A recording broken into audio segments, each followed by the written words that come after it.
All right, wonderful people. This is a quick screencast video talking to you about the prove it task.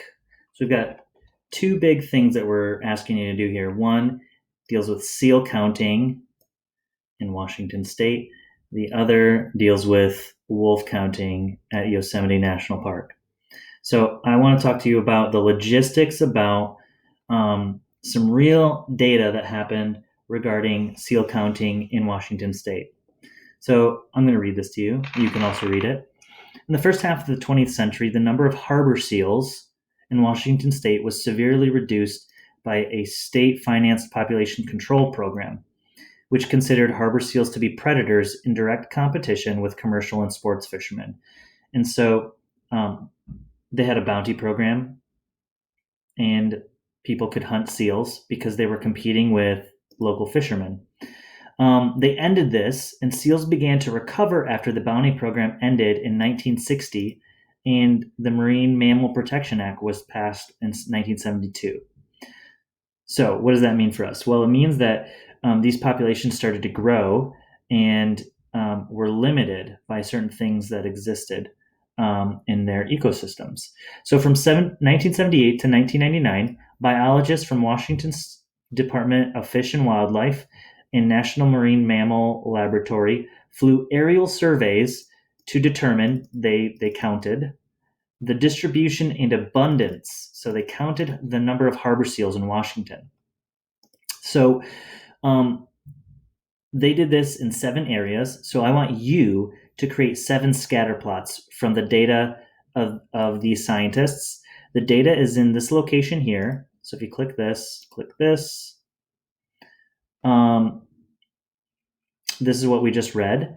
And what we have down here is we've got coastal estuary data. So this is one location, Olympic Peninsula, Strait of Juan de Fuca, San Juan Islands, Eastern Bays, Puget Sound, Hood Canal, and so on.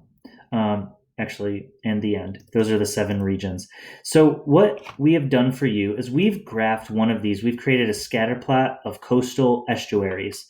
So if I go back to my prove it task, and if you notice right here, you're going to create 7 scatter plots. Coastal estuaries. So if I'm doing it of coastal estuaries, I'm going to copy that data and I'm going to paste it into a Desmos file, just like we see here. So I've copied and pasted this in here. And then I've created a regression. This regression should look really familiar to us. And what this regression tells us is it gives us a model, this black curve. And it says this model is a really good fit. 0.8696 is our R squared value. And then it says it gives us a carrying capacity too. It says L is equal to 7,511. And so those are the 2 most important pieces of data for what we're exploring. So if I go back here, you'll notice that the R squared value is right here, that the carrying capacity is right here, 7,511. So if you were to go and do Olympic Peninsula, you would go here. We would get Olympic Peninsula data. So I'm going to go down to where it says Olympic Peninsula after it loads. Olympic Peninsula. So I have a table of data. These are the years after the bounty program ended and they started collecting the distribution of seals. So I'm going to highlight all of that and copy. And then I'm going to create a new Desmos file. And I'm going to go graphing calculator. And once I have this up, I'm going to click here and I'm going to paste.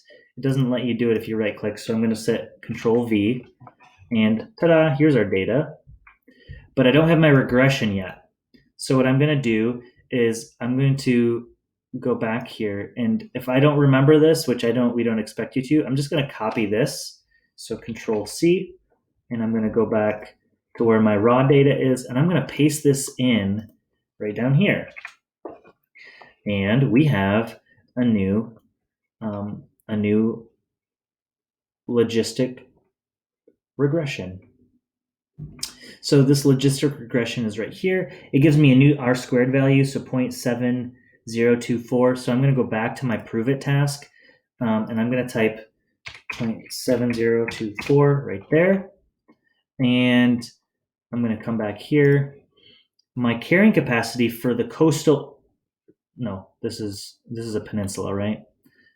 This is Olympic Peninsula, is 4,011. It's okay to round because we're talking seals. So 4,011.